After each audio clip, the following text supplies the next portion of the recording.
Chers auditeurs et téléspectateurs de notre émission La vérité originale de la Bible, bonsoir. La vérité originale de la Bible, c'est une émission de l'église primitive du Seigneur Yeshua HaMashiach, réalisée depuis Jeffersonville, Indiana, USA. La vérité originale de la Bible, c'est une émission qui rétablit la vérité sur le chandelier. C'est une émission qui rétablit les vérités du message du temps de la fin. Message apporté par un puissant prophète de Dieu qui nous a été envoyé, le prophète William Marion Branham.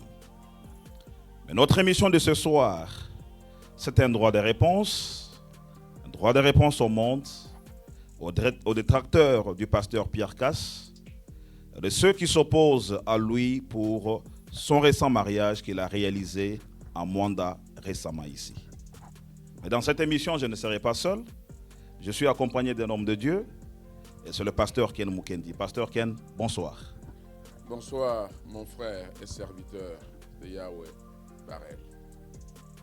Alors, pasteur Ken, vous êtes bien au courant de ce qui se passe aujourd'hui. Le monde du message est dans les tumultes. Le monde de ceux qui se disent chrétiens est dans les tumultes, surtout en République démocratique du Congo, là où le pasteur Casse est actuellement en train d'œuvrer pour le Seigneur. Les gens le condamnent, les gens parlent contre lui parce qu'il s'est récemment marié encore. C'est-à-dire, il est déjà marié, il a autant de femmes, il s'est marié encore à une sœur à Mwanda, dans le Bas-Congo, du nom de la sœur Meda. Et alors, nous devons éclairer nos téléspectateurs, nos auditeurs qui nous suivent ce soir. Nous devons savoir, est-ce que le pasteur Pierre Casse a-t-il péché? Est-ce qu'il a mal agi en épousant la sœur Meda? Pasteur. Vous venez de dire qu'il y a des gens qui sont troublés, qui sont agités, qui sont dans le tumulte. Effectivement. Parce que l'homme de Dieu, l'homme de Yahweh, le pasteur Casse-Pierre, s'est récemment marié dans la ville de Mwanda, en RDC. Bon, la réponse que je peux donner et qui est biblique est très simple. Ceux qui sont dans l'agitation, c'est ceux qui sont ignorants vis-à-vis de ce que la parole de Dieu dit au sujet du mariage. Ma réponse est non. Le pasteur Casse-Pierre n'a pas péché. Il n'a pas commis une infraction quelconque au regard de ce que la parole de Dieu dit.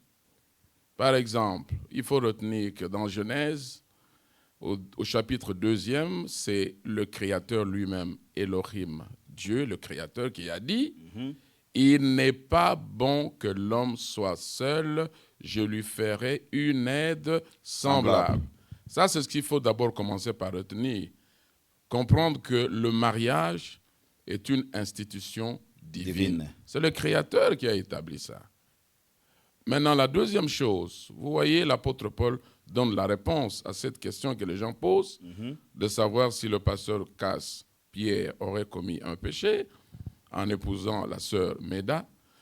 Paul dit dans 1 Corinthiens 7, au verset 28, il dit, si quelqu'un, un homme donc, comme le pasteur Casse, la Bible dit que si quelqu'un s'est marié, il n'a point péché. C'est ça. Donc, on ne doit pas appeler péché ce que la parole de Dieu n'appelle pas péché. Qu'est-ce qu'on doit appeler péché alors? Ce serait de la malhonnêteté. Le péché, alors, comme vous posez la question, c'est la transgression de la loi de Dieu, de la parole de Dieu. C'est aussi l'incrédulité. Or, dans le cas d'espèce, le pasteur Casse croit tellement la parole, il maîtrise tellement la parole de Dieu qu'il s'est marié conformément à la loi de Dieu, qui est sa parole. Donc, il n'y a aucune loi, aucune écriture que ces gens peuvent avancer pour montrer que voilà, il s'est marié et le mariage est un péché. Il n'y en a pas. Autre chose encore qu'il faut souligner, c'est que ce qu'il faut condamner, c'est quoi?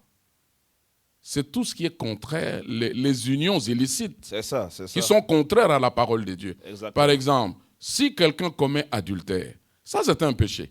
Parce que la Bible interdit. Et la Bible dit que tu ne commettras point adultère. Et l'adultère consiste à prendre une femme d'autrui qui est déjà mariée, qui appartient à quelqu'un d'autre. Ça, c'est un péché. Dans Exode 20, cela est condamné. Dans Romains chapitre 7, si vous lisez du 1er au 4e verset, il est dit que lorsque un homme épouse sa femme, du vivant de cet homme-là, sa femme ne peut pas devenir la femme de quelqu'un d'autre. Exactement. De quelqu'un d'autre. Si elle le devient, alors elle est adultère. Exactement. Et la loi dit que tu ne commettras point adultère. C'est ça le péché. Mais le mariage ne peut pas être péché quand même. La deuxième chose, c'est quoi? La fornication, qui est une vie de débauche, une vie impure. Lorsqu'un homme va aller entretenir des relations sexuelles, des unions sexuelles illicites avec des femmes qu'il n'a pas épousées, qui aussi peut-être n'appartiennent à personne, mais il a des relations avec elles. Ça, c'est la fornication. C'est aussi la débauche. Ça, c'est condamné dans la Bible. La femme qui vit comme ça, elle est appelée une femme prostituée. C'est ça. Mais l'homme qui le fait, c'est un débauché, c'est-à-dire un fornicateur. Or, le pasteur Cass n'a pas fait ça. Lui, il s'est marié en bonne et due forme à une vierge. Et le verset dit, le verset 28 de 1 Corinthiens 7 est clair. Il dit, si quelqu'un s'est marié, et c'est le cas, il n'a point péché. C'est ça. Et le verset d'ailleurs, si vous continuez, parlant aussi de la jeune fille, Exactement. de la vierge, comme la sœur Méda, que le pasteur Cass a épousée, la Bible dit, si la jeune fille se marie, elle ne pêche point. C'est ça. Donc, je termine en disant que la réponse à cette question, c'est que je lance le défi à qui que ce soit, prédicateur ou pas, n'importe qui, de produire une seule écriture dans la Bible qui montre que le mariage devient un péché. Ça n'existe pas. Exactement. Donc, le pasteur Cass n'a pas péché. Au contraire, il a touché, il a secoué les hypocrites, parce qu'il y a beaucoup d'hommes qui se marient en cachette, sont déjà mariés avec leurs femmes, qui sont restés à la maison, mais eux, dans les voyages, dans les déplacements qu'ils font, ils entretiennent en cachette des relations hypocrites avec d'autres femmes. Mais frère Cass, lui, qui est un homme de Dieu, il n'est pas hypocrite, il s'est marié dans la lumière. Et cela est conforme à Hébreux 13, verset 4, qui dit « Que le mariage soit honoré de tous. » Et le mariage a été honoré de tous. Donc, frère Pierre n'a commis aucun péché, Exactement. ni sur la terre, ni au ciel. Et personne n'a le droit de le condamner parce qu'il n'y a pas d'écriture à brandir à ce sujet. Je confirme également ce que vous venez d'exposer brillamment pour montrer au monde entier que le pasteur Pierre Cass n'a pas commis de péché. Et la Bible dit, c'est l'apôtre Paul, le pasteur Ken l'a déjà dit, que celui qui se marie ne pêche pas. Et ce n'est pas non plus un péché pour la jeune fille de se marier.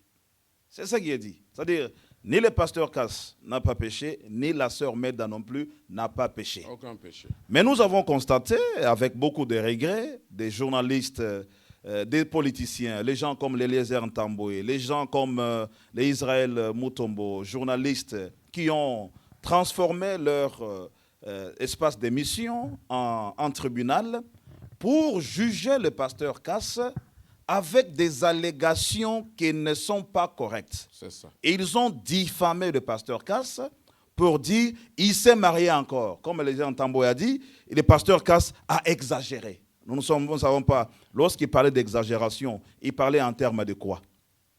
Nous comprenons seulement que ces gens-là sont complètement choqués parce que le mariage polygamique, c'est le mariage.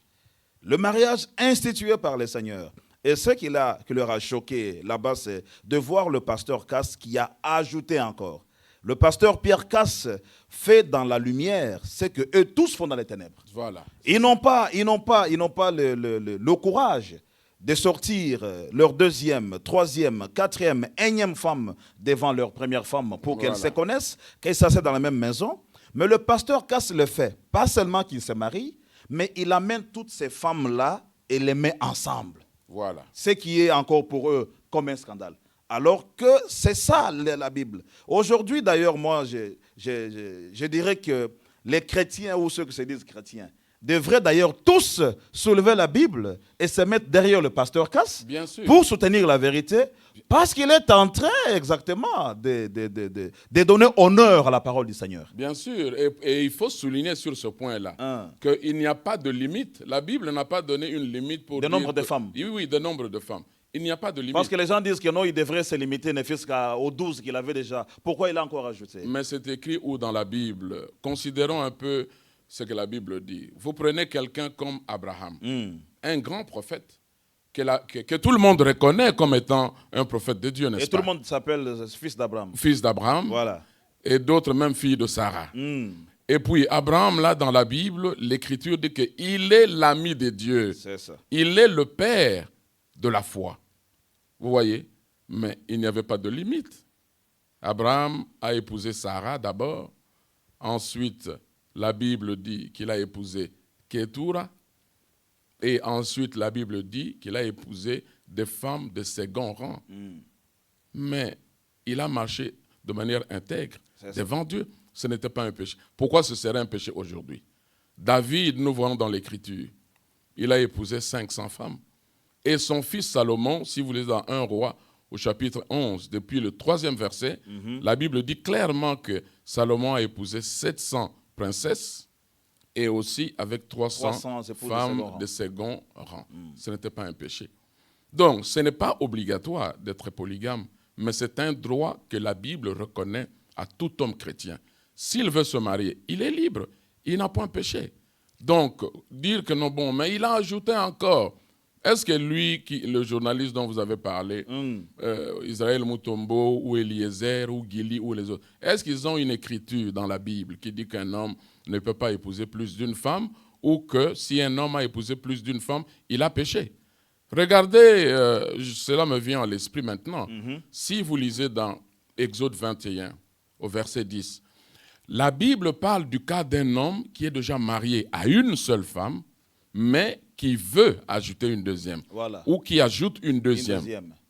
La Bible ne dit pas que s'il épouse une deuxième femme, il a péché. Mais l'Écriture est claire. Elle dit, s'il épouse une deuxième femme, alors qu'est-ce qu'il doit faire? La Bible dit, il ne doit rien enlever pour la première femme en ce qui concerne la nourriture, le vêtement, et le droit conjugal. Mais maintenant, mon frère, si Dieu lui-même, le Créateur, n'a pas condamné, et il montre même à l'homme qui commence à devenir polygame, parce que là, il n'a que 2 femmes encore, il est bigame, il commence à devenir polygame, Dieu, Elohim, lui montre comment il doit vivre avec ces 2 femmes, comment il doit respecter le droit de la première femme, et tout en préservant aussi, tout en accordant aussi le droit à la deuxième femme.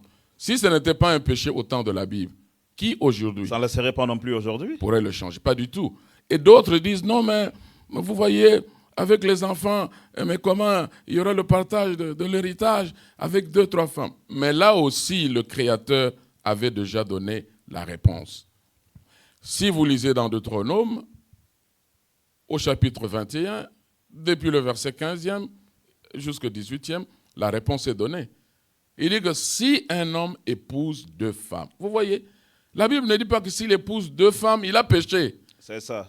Vous voyez, mais la Bible dit que s'il épouse 2 femmes et qu'il se fasse qu'il aime l'une plus que l'autre, qu'est-ce qu'il doit faire? La Bible dit, lorsque le moment de partager son héritage entre ses enfants arrive, il devra reconnaître le droit du premier-né, même si le premier-né est de la femme qu'il aime moins. Il devra lui accorder une double portion de son héritage. Donc, en bref, pour vous remettre la parole, je dirais que jusqu'à ce niveau-ci, il n'y a aucun journaliste, aucun homme de droit ou tous les autres jaloux qui sont contre la liberté biblique du pasteur Cass, aucun d'eux ne peut produire une écriture pour les condamner. Donc, il n'a pas pu. C'est-à-dire que tous ces gens-là sont complètement dans l'erreur. S'il y a des choses qu'ils devraient condamner, ce sont les antivaleurs, des choses comme la prostitution, les choses comme l'adultère. Mais eux, ils confondent même le mariage à l'adultère. Beaucoup disent même que le pasteur Cass, en se mariant à une énième femme, et il a commis adultère. Mais vous avez très très bien ici expliqué que l'adultère, c'est le fait de prendre la femme de quelqu'un d'autre. Qui est marié, Ouais. ou la fiancée d'autrui, qui est Exactement. déjà en alliance avec quelqu'un Parce d'autre. que nous avons suivi un faux prédicateur qui a comparé le frère Pierre à David, qui aurait pris la femme d'Uri les Hétites, alors que le frère Pierre Casse s'est marié à une jeune fille vierge. Hier, j'ai suivi, Qui n'a rien à comparer avec. j'ai suivi mon frère Barrel, j'ai suivi ce monsieur-là, cet individu-là qui a parlé, c'est Gilite qui a parlé. Voilà. Lui, il est bon pour les émissions de l'UDPS pour la politique. Il ne devra pas entrer dans les choses qui concernent la parole de Dieu parce qu'il ne les comprend pas. Le cas de David est connu. Le cas de David, c'était quoi? C'était que David, le roi, était marié à autant de femmes, mais il a laissé ses épouses qu'il avait pour aller prendre une seule femme qui appartenait à Uri, le Hétien, l'un de ses généraux dans son armée. Dans ce cas-là, ce n'était pas la polygamie qui était condamnée, c'était l'adultère. Exactement. Parce que Bathsheba était déjà une femme d'autrui mariée, son mari était vivant. Mais David a pris cette femme-là. C'est d'ailleurs le seul péché que David a commis qui était condamnable. Donc ça n'a rien à voir avec le pasteur Casse. Frère Casse n'est pas allé épouser une femme d'autrui mariée, vivant avec son mari.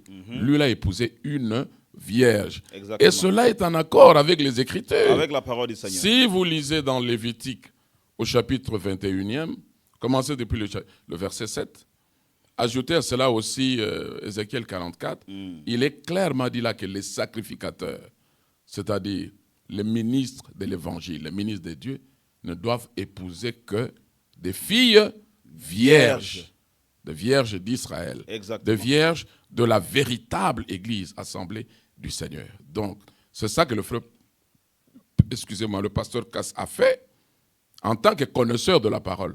Il n'a pas péché. Exactement. C'est que nous demandons aux gens, à tous ceux qui sont scandalisés parce que la parole de Dieu est vécue, c'est de pouvoir retourner seulement à la Bible. Voilà pourquoi nous leur retournons à la vérité de la Bible qui montre que le pasteur Casse n'a pas péché. Beaucoup aussi sont jaloux parce qu'ils se disent, mais comment lui il fait ce que nous n'arrivons pas à faire. Et beaucoup aussi font ça parce qu'ils veulent promouvoir la prostitution. Voilà. Parce que lorsque les jeunes filles restent là sans être mariées, qu'est-ce qu'ils en font? Ce sont les hypocrites là qui ont des rendez-vous avec eux dans les chambres d'hôtel, ainsi de suite, soi-disant qu'ils sont au travail tard, qui trompent leurs femmes, et n'arrivent pas à les amener à la lumière. Voilà. C'est-à-dire qu'en d'autres termes, ceux-là qui sont contre la polygamie, ils travaillent pour la prostitution et tous les antivaleurs. Justement, il faudra aussi relever le fait que ces gens-là, ils sont pris à leur propre piège. Voilà. Ils avaient prêché dans leurs églises de fausses doctrines contre la polygamie, alors que dans leur corps et dans leur chair, ils aiment épouser plusieurs femmes. Maintenant, ils sont pris à leur propre piège. À cause de fausses doctrines, ils n'ont pas le courage de reconnaître la vérité. Combien de fois n'avons-nous pas appris, il y a encore récemment 2 ou 3 ans, un pasteur au Congo d'une assemblée, soi-disant du message, qui a tué une jeune fille. Exactement. Parce qu'il avait eu des relations sexuelles avec elle. Alors il s'est dit, oh, ma femme la prendra. Mon église la prendra. Il a piégé la pauvre jeune femme, sœur là. Il l'a tuée. Mais frère Casse, le pasteur, est différent. Il se marie dans la lumière. Exactement. Alors qu'eux aiment vivre dans l'hypocrisie. Et puis, écoutez, il devrait même bénir le pasteur Casse parce qu'en épousant la fille là, elle a aidé, et même sa famille. Exactement. Vous comprenez? Mais aujourd'hui, il y a beaucoup de jeunes filles du même âge qui se prostituent à travers les rues du Congo. Leurs parents acceptent quand il s'agit de la prostitution. Et il n'y a personne qui parle contre ça. Personne ne parle. Vous voyez, elle a 15 ans, elle a 16 ans, elle a 17 ans, elle a des copains, et elle n'est plus vierge, elle est déjà foutue sexuellement. Les parents acceptent ça. Mais lorsqu'on veut épouser maintenant normalement, honorer la fille et honorer la famille, ces gens disent « Oh non ». C'est quoi ça? C'est la conséquence de la fausse doctrine que l'Église catholique a répandue dans le monde entier. C'est là... Et que aussi des faux prédicateurs ont répandu dans le monde entier. Exactement. Mais nous revenons, comme je l'avais dit au tout début, le pasteur Casse n'a pas péché. S'il cherche quelque chose ou quelqu'un à condamner, qu'il condamne d'abord, qu'il commence à condamner le pape de Rome. Exactement. Parce que le pape de Rome vient de catholiques. dire il n'y a pas longtemps, il y a quelques semaines, que désormais, il faut qu'on commence à bénir les mariages des homosexuels. Donc, un homme avec un autre homme pour qu'ils aillent coucher ensemble. Des saletés, de l'impureté. Mais ils doivent condamner le pape et condamner l'Église catholique qui a accepté. Ceux qui sont au Congo, par exemple, qui accusent le pasteur Casse. Mais accuser Ambongo qui est là, accuser Cholet, accuser les gens de la Cinco. Parce que ces gens-là prêchent et soutiennent qu'aujourd'hui, il faut encourager l'homosexualité et bénir même les homosexuels et les lesbiennes. Donc le pasteur Casse n'a pas péché. J'ai suivi quelqu'un comme Blaise Kanda, oui. Qui d'Mboujima et que vous aviez toujours chicoté à Mboujima et là-bas, les faux prêtres, qui soutenaient les allégations du démon du Vatican, pape, pour montrer que ce sont des hommes comme eux, et ils ont utilisé une formule aussi diabolique pour dire que non, ils seront bénis hors liturgie, des histoires comme ça. Non, ça ce sont des déclarations diaboliques. Mais peut-être que lui-même c'est un homosexuel. C'est pour ça qu'il soutient les homosexuels. Mais l'écriture est déjà très claire. Lorsque vous lisez, Paul a dit que ces gens-là, les homosexuels, n'hériteront pas du royaume des cieux. Alors vous allez prier et bénir un homosexuel. C'est un démon. C'est un démon. Et la Bible dit qu'il n'entrera pas au ciel. Exactement. Si Sodome et Gomorrhe et les autres villes environnantes avaient été détruites. Mais c'était à cause de l'homosexualité. Alors que le pasteur Casse s'est marié, on le critique, mais les homosexuels prêchent et recommandent l'homosexualité et les gens les laissent libres et acclament. Vraiment. Je demande au gouvernement congolais, arrêtez tous ces homosexuels-là, mettez-les en prison. Exactement. Cela introduit notre deuxième thématique qui est la question brûlante d'ailleurs de l'heure. Les gens disent que le pasteur Casse se serait marié à une mineure et que même les cours et tribunaux ont lancé des mandats d'amener ou des mandats des avis de recherche contre le pasteur Casse qui se serait marié à une mineure. Est-ce que réellement le pasteur Casse s'est marié à une mineure? Pas du tout, mais je commencerai par dire que c'est vraiment étonnant de voir que des gens qui se réclament être des hommes de loi soient incapables de vérifier une fausse information leur donnée avant de signer et de mettre le mandat d'amener ou le mandat d'arrêt. Est-ce qu'ils ont vérifié? Ils n'ont parlé ni au père de la jeune femme, l'épouse de Frère Casse, ni à sa mère biologique, mais ils écrivent un mandat, ils disent non, elle est mineure. Elle est mineure, est-ce que c'est leur fille? C'est eux qui l'avaient engendrée, qui connaissent son âge. Nous avons suivi, quant à ce qui me concerne, j'ai suivi le témoignage du papa, de la sœur Méda, la jeune sœur que le pasteur Casse vient d'épouser. Son père a dit, j'ai suivi sa vidéo, il a dit que ma fille est née le 29 septembre 2005. Cela veut dire qu'elle a 18 ans révolus, 18 ans et 2 mois ou 2 mois et demi. Or, la loi du Congo concernant le mariage de ce qu'on appelle les soi-disant mineurs, la loi déclare que une fille qui a atteint 18 ans révolus n'est plus mineure, elle est déjà majeure. Et celle que Frère Casse vient d'épouser, elle a justement 18 ans et 2 mois. Exactement. Elle est majeure. C'est-à-dire qu'ils ont diffamé le pasteur. Ça, ce sont ces deux choses. Voilà. En droit, ça s'appelle des propos diffamatoires, mais ça s'appelle aussi des imputations dommageables. Si le pasteur Casse portait plainte contre ces gens-là, il pourrait faire 2 ans de prison à cause de cela. Vous salissez la réputation de la personne. Et j'ai entendu même un aventurier qui disait « Non, mais elle est courte, elle est mince. » Donc, vous allez juger de l'âge de quelqu'un par sa minceur ou par sa petite taille. Ça, c'est incroyable. C'est regrettable. C'est incroyable que des gens qui se disent intellectuels soient incapables de réfléchir de manière correcte et de manière sensée. Sinon, toutes les femmes et tous les hommes qui sont dans l'Est de la République du Congo seraient des mineurs. Parce que là, par exemple, vous trouvez des gens de petite taille, Mais c'est un papa qui a une famille. Vous trouvez les femmes de petite taille. C'est une grande femme. C'est-à-dire qu'il juge maintenant par l'apparence. Regardez. Alors tout le monde serait mineur à l'Est alors. Mais voilà, justement. Donc je pense que je réponds à cette question de manière très claire. D'après la loi congolaise, le pasteur Casse n'a rien enfreint. Il n'y a aucune infraction parce que sa femme a 18 ans et 2 ou 3 mois. Donc c'est OK, c'est correct. Maintenant, du point de vue de la Bible, qu'est-ce que la Bible enseigne? Voilà. La Bible ne parle même pas de la notion des mineurs et de la notion des majeurs. Parce que c'est très controversé. Parce Voilà. qu'il y a 2 pays, par exemple, comme le Tchad. Voilà. Le Tchad dit qu'on est majeur à 15 ans.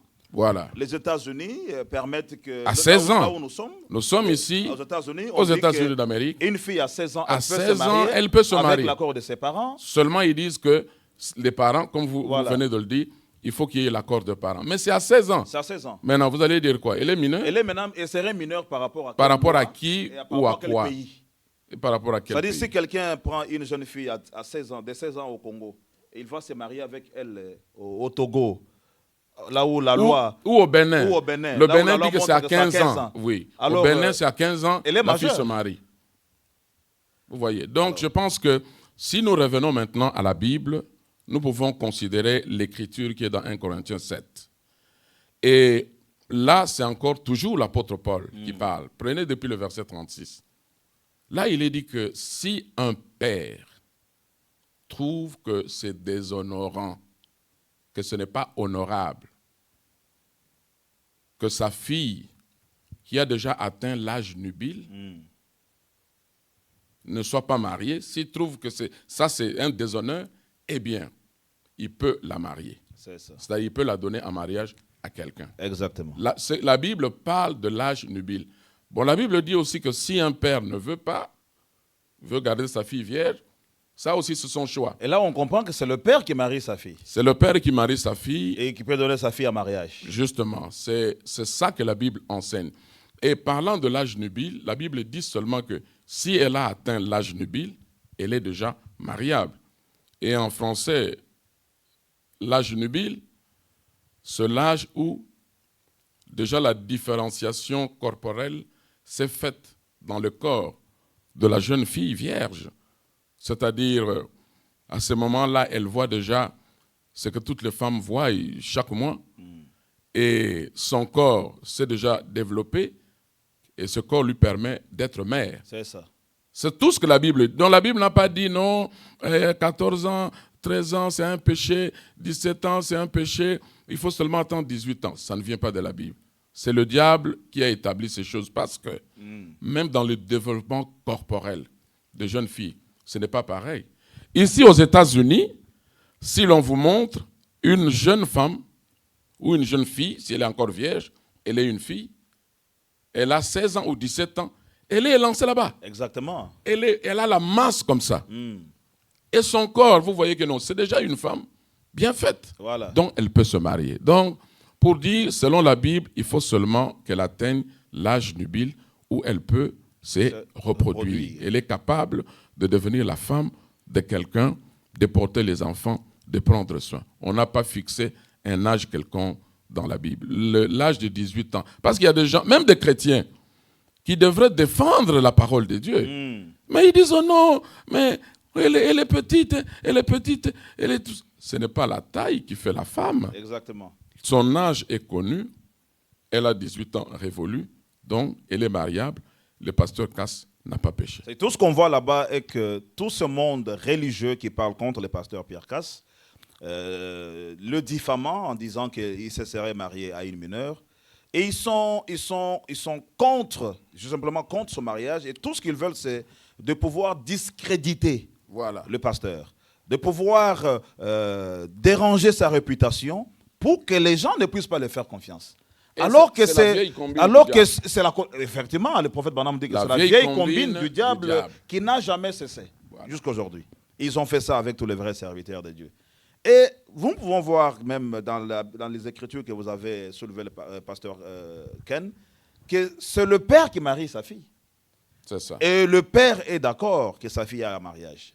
Pas seulement le père, mais la maman elle-même. Nous avons suivi aussi une vidéo où la maman de la sœur Meda parle, où on voit que la maman de la sœur Meda a presque la même taille avec sa fille, et on ne l'a pas traité des mineurs là-bas.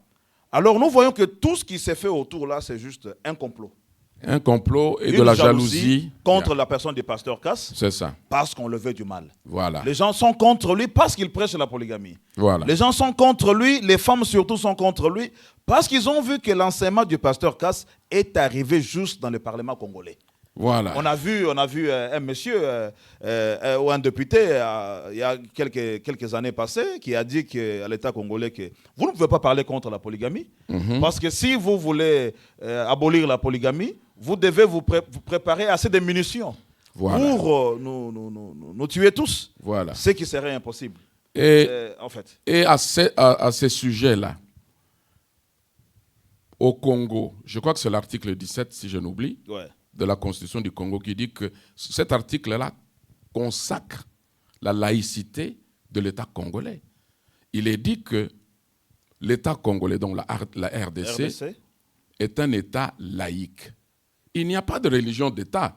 Donc, on ne peut pas obliger tous les hommes qui vivent au Congo à vivre selon la loi catholique. Vraiment. On doit respecter la religion de chacun, surtout lorsque cette religion ne provoque pas de désordre au pays. Exactement. Donc, le nouveau parlementaire, le député, voulais-je dire, qui vient d'être élu, doivent être des hommes courageux, qui doivent faire voter des lois correctes. Exactement. Au Congo, tout le Congo n'est pas catholique.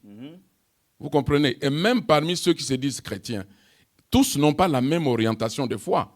On doit respecter la liberté de tout un chacun. Exactement. Il y a même des musulmans qui ne sont pas des chrétiens. Et on ne les poursuit pas. On ne les poursuit pas, alors que dans le Coran, dans le livre de An-Nisa, le surat 4, dit clairement qu'ils peuvent, eux, épouser jusqu'à 4 femmes. Ils ont limité. Et eux, ils ont limité à 4. Mais la Bible parle de plus que cela. Donc, on devra voter une loi qui va, par exemple, dire, ici au Congo, comme il n'y a pas de religion d'État, on ne peut pas imposer à tout le monde. Que chacun se marie selon ses convictions, n'est-ce pas? Mais qu'il soit capable d'entretenir ses femmes. En Éthiopie, la loi maintenant, en Érythrée, la loi dit qu'un homme peut épouser autant de femmes et lorsqu'il épouse autant de femmes, le gouvernement le subventionne. Vous comprenez? Donc, je pense que c'est ça que le Congolais devrait faire au lieu de voir des intellectuels, soi-disant intellectuels. Vous vous posez la question de savoir dans quelles universités ils ont étudié. Ils sont en train de condamner le mariage. Au lieu de dire que non, la liberté de religion est consacrée dans la Constitution congolaise, qui est la loi fondamentale. On devrait laisser à chaque homme la liberté. Celui qui veut avoir une femme, il est libre. Celui qui veut en avoir plus d'une, il est libre. Mais on met des garde-fous.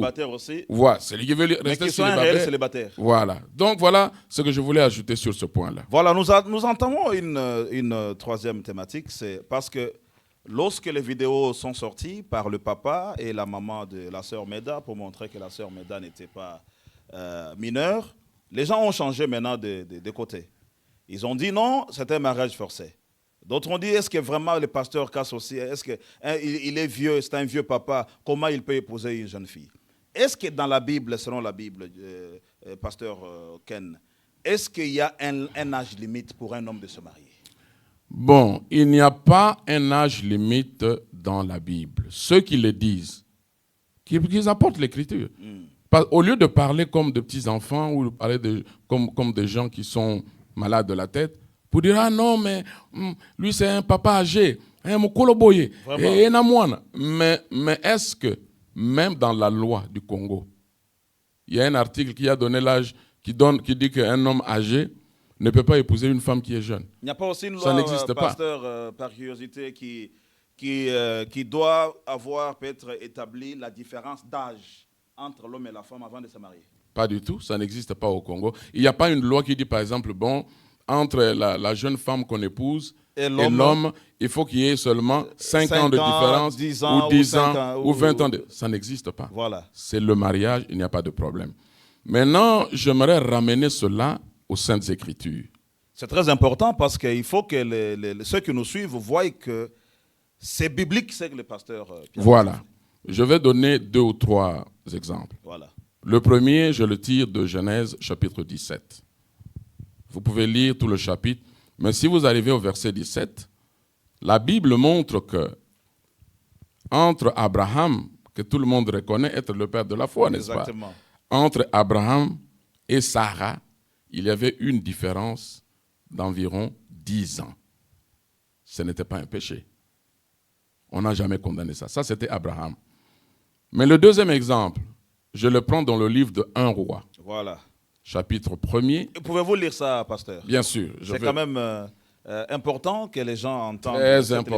Très important pour que les gens soient aidés et qu'ils sortent de la confusion. Si vous me permettez, je prends aussi ma Bible. Yeah. Alors, je suis là dans le premier livre de Roi, au premier chapitre. Écoutez ce que la Bible dit. La Bible dit, « Or, le roi David était vieux. » Ah, c'est écrit comme ça? C'est écrit, c'est vieux. Alors que le pasteur Cass n'est pas encore vieux. Vraiment? C'est un homme âgé, bien sûr, mais il n'est pas vieux. Il est encore fort. Vraiment? Comme disent les Congolais, azana na maina makila na nzoto. Azana na bokolongo no bonzoto. Vraiment?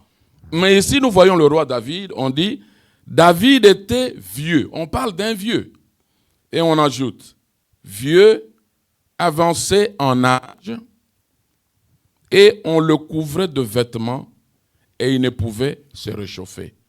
Vous voyez, il était tellement vieux que son corps était déjà entré dans l'hypothermie.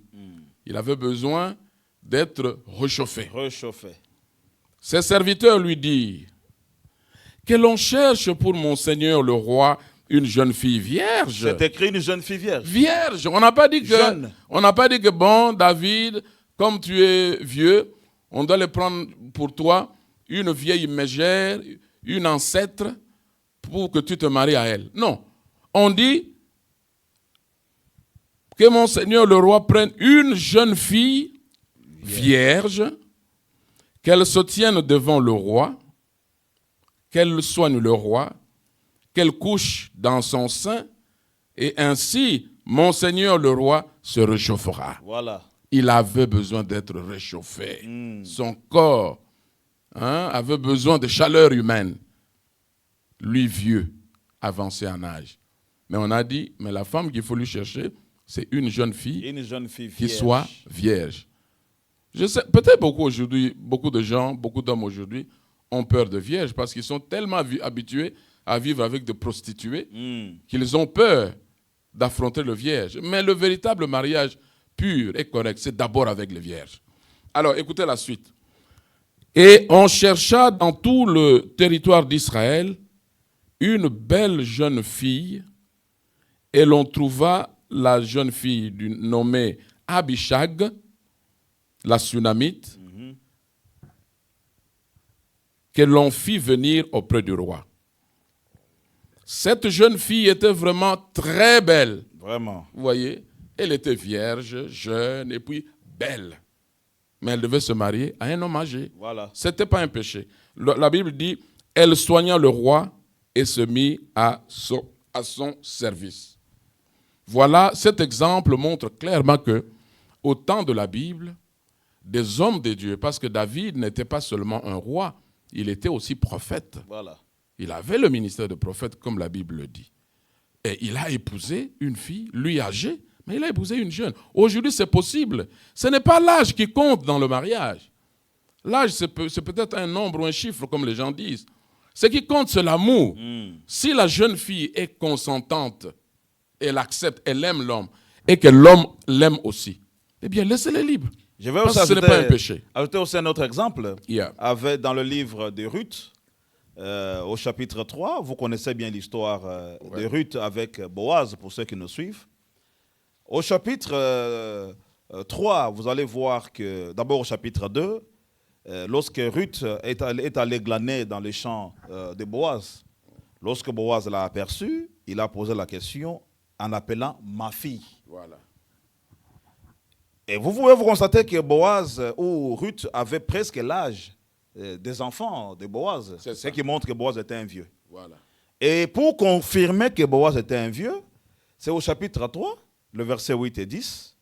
Boaz, lorsqu'il dormait, il s'est réveillé, il a frissonné, il a trouvé qu'il y avait une jeune femme qui dormait à ses pieds. Il a posé la question, qui es-tu? Et la jeune femme, Ruth, a répondu, je suis Ruth, ta servante. Wow. Et Boaz était touché. Je vais vous lire cela, si notre téléspectateur peut vous le permettre, dans le livre de Ruth. Je vais trouver ça rapidement. Dans le livre de Ruth, je suis presque là.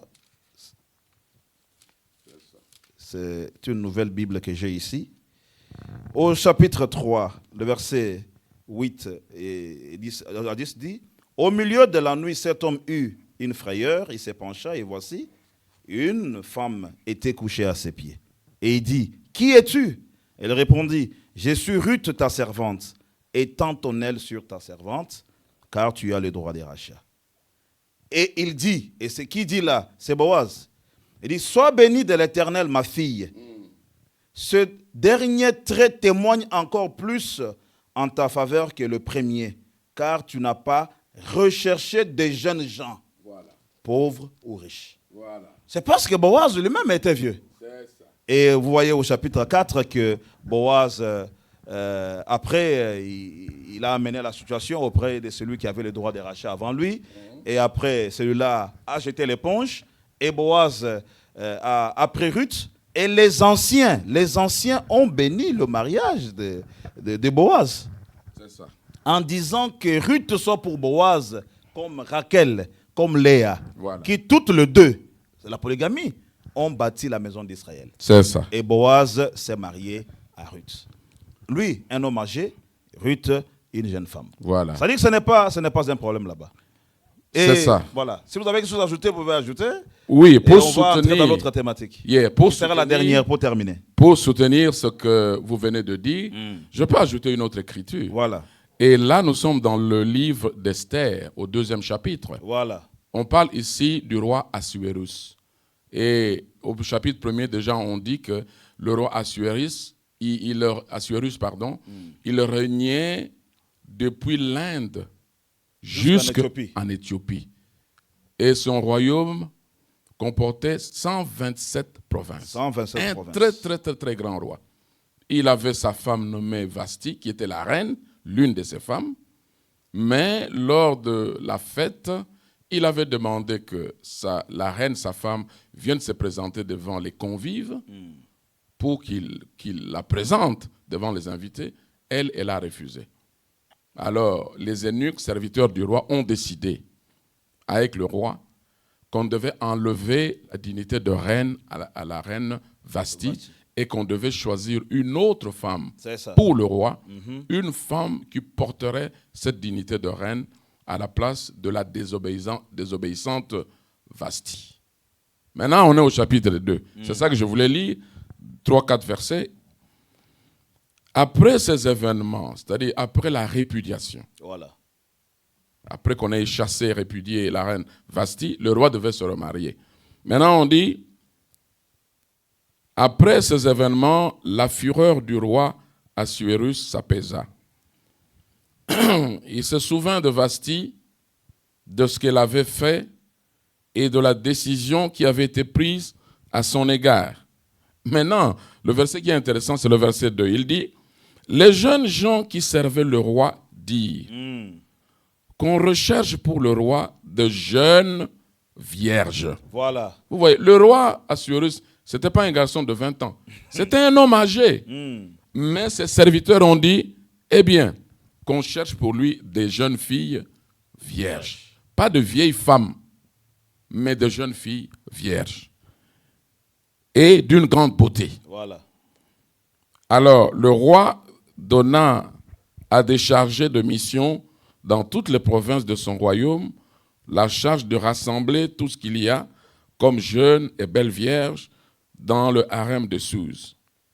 Et au verset 4, on dit, « La jeune fille qui plaira au roi régnera à la place de Vasti. » Vous voyez, maintenant la Bible dit que au verset 7, on parle de Hadassa, qu'on appelle Esther. Donc, beaucoup de femmes qui portent le nom de Hadassah ou le nom de Esther, qu'elles écoutent bien ce qui s'était passé ici. Parce que Esther, qui était une jeune fille, vierge, avait été épousée par un homme qui était âgé. Ça n'avait jamais été un péché, ça n'avait jamais été un problème. C'est ça. Donc, il ne devrait pas en faire un problème aujourd'hui. Et alors, on dit, de nombreuses jeunes filles, au verset 8, de nombreuses jeunes filles furent rassemblées à Suse, la capitale, aux soins de Hégaï. On amena ainsi Esther dans le palais royal, aux soins de Hégaï, le gardien des femmes. Maintenant, écoutez, verset 9. La jeune fille, pas la vieille femme du roi, mais la jeune fille, elle plut au roi Assuérus et elle gagna sa bienveillance. Et si vous continuez avec la suite de la lecture, faute de temps ici, c'est ça. Vous continuez avec la lecture, vous allez voir, la Bible dit que finalement, le roi épousa Esther. Exactement. Le roi âgé, Esther, une jeune fille. Exactement. Et puis, elle reçut la dignité de reine à la place de la reine Vasti, qui était désobéissante. Donc, ce verset nous confirme que au temps de la Bible, au jour de la Bible, les hommes âgés se mariaient à des jeunes filles. Ça n'a jamais été un péché. Exactement. Ça ne sera jamais un péché aujourd'hui. Et ça ne sera pas aussi un péché aujourd'hui. Exactement. Mais il y a aussi, nous avons vu le monde du message, ceux qui disent qu'ils sont du message. C'est-à-dire ceux-là qui citent le nom de Branham, pensant que tenir les brochures à main, citer le nom des frères Branham, c'est ça qui fait d'eux des frères du message. Et ils se sont aussi rassemblés, tous contre le pasteur Pierre Casse, parlant contre lui. Il sériait même, je dis bien, je ne confirme pas, qu'il sériait même à la base de toutes les diffamations qu'il y a contre les pasteurs, les mandats d'amener, ainsi de suite, parce qu'ils sont contre le mariage du pasteur Casse, qui s'est marié encore à cause de sa polygamie. Est-ce que le message du temps de la fin traite-t-il la situation concernant la polygamie? Bon, puisque la question concerne ceux qui se disent ou qui prétendent être dans le message du temps de la fin apporté par le prophète Branham, alors j'aimerais leur lire dans la prédication. Nous allons vers la fin déjà. Dans la prédication du prophète Branham, comme ça, ils verront que même lui, le prophète Branham, n'était pas contre le mariage polygamique. Au contraire, il dit que ce mariage-là est ainsi dit le Seigneur. Si quelqu'un ne veut pas être polygame, on n'a pas obligé, ce n'est pas obligatoire. Mais il ne faut pas commencer à tromper les gens pour dire que la polygamie c'est un péché. Même si vous n'êtes pas polygame, mais reconnaissez au moins que dans la Bible, Dieu lui-même avait établi la polygamie. Je vais lire à 2 ou 3 endroits avant que je vous retourne la parole. Je suis ici dans la prédication intitulée Mariage et divorce. C'est prêché par William Branham. Prêché par William Branham le 21 février 1965. Écoutez ce que Branham dit. Paragraphe 164 d'abord. Il dit, vous voyez, après le commencement, quelque chose d'autre fut introduit. Ça, c'est Branham. Il dit, ce que je vais vous dire va vous choquer. Et aujourd'hui, les gens sont encore choqués. Ils sont sous le choc. Il dit ensuite, je saute, quand l'alliance double de l'homme et de la femme a été faite par le sexe, c'était une alliance totalement différente. Ce n'était pas l'alliance originelle, mais une autre alliance. Qu'est-ce qui fut introduit? Branham répond, il dit, la polygamie partout. La polygamie partout. Il dit, après le commencement, la polygamie fut introduite aussi bien chez l'animal que chez l'homme. Au commencement, après le commencement, à la chute. Ici, c'est William Branham qui parle. Depuis les États-Unis d'Amérique. Depuis les États-Unis d'Amérique, parce que ce n'était pas un Africain. Les gens vont dire, oh non, ça c'est des doctrines des Africains. Parce que beaucoup ont attribué, même Joseph Branham, fils à frère Branham, a attribué cette prédication à frère Pierre. Parce que c'est un incrédule. Joseph Branham, nous sommes avec lui ici. Leur temple ici, le Branham Tabernacle, est à 2 minutes d'ici, en voiture. Il ne croit pas. C'est un démon. Le paragraphe 165. Dieu, en second lieu, a établi une nouvelle nature par le sexe. Il avait créé la première nature sans le sexe. Croyez-vous cela? Maintenant, il dit maintenant. Maintenant. Il y a une nouvelle alliance avec la nature. Il, c'est-à-dire Dieu, a institué un autre ordre par le sexe. Et quel est cet ordre-là? C'est la seconde alliance. La seconde alliance. Un mâle et de nombreuses femelles. Ça, c'est Branham. C'est ça. Mais maintenant, les gens qui sont là, ces aventuriers-là qui disent qu'ils sont dans le message, mais ils refusent ce que leur propre prophète enseigne. Alors, ils ne croient pas le message. Ils ne croient pas le message de la fin. Ils sont des incrédules. Alors, il dit, un dème est tout un harem de dènes. N'est-ce pas vrai? Un taureau est tout un troupeau de vaches.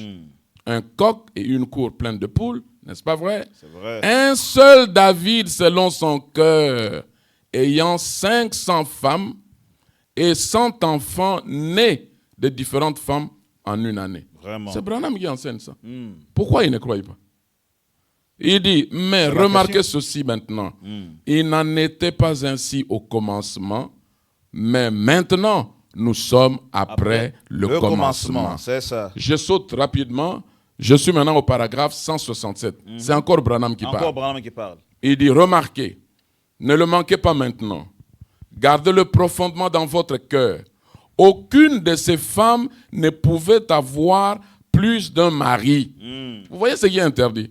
C'est la femme qui ne peut pas avoir plusieurs maris, mais pas le contraire. Branham continue, il dit, l'homme est la création originelle, pas elle.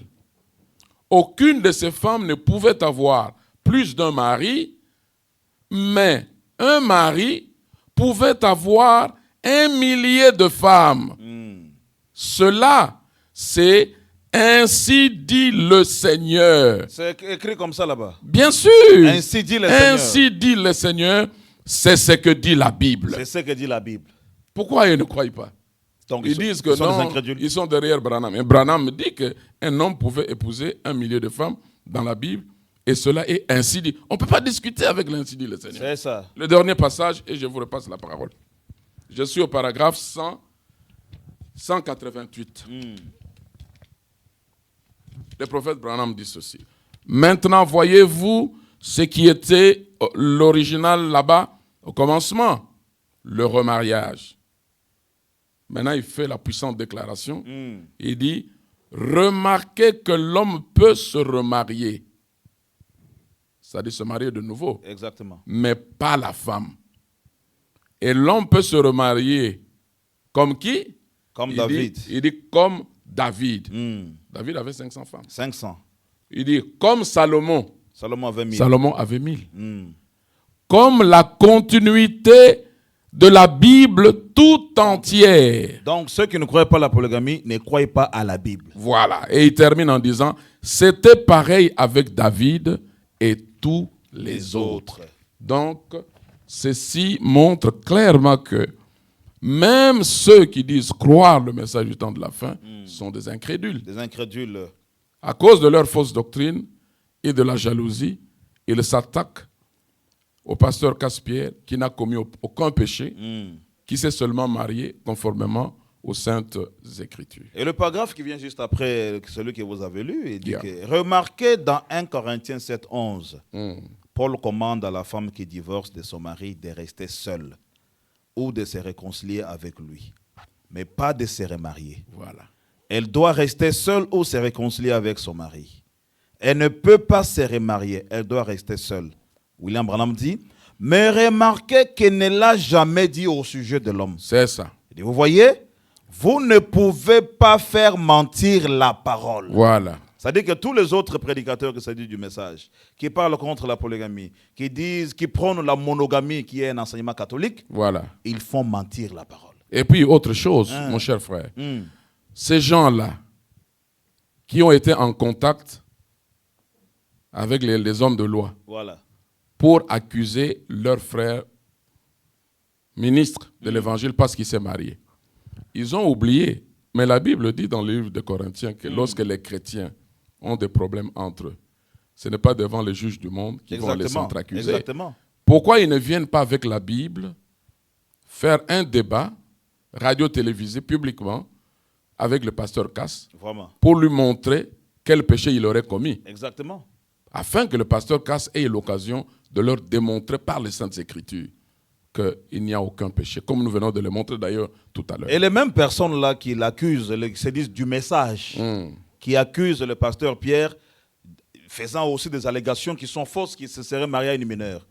Mais ils ne savent pas ou ils ignorent expressement que le frère Branham dit dans les prédications, dans l'histoire de ma vie, que sa maman l'a mis au monde lorsqu'elle avait 15 ans. Voilà. 15 ans. Donc c'était une mineure. Donc, selon eux. Oui, ça veut dire qu'ils croient à un prophète dont la maman était mineure. Voilà.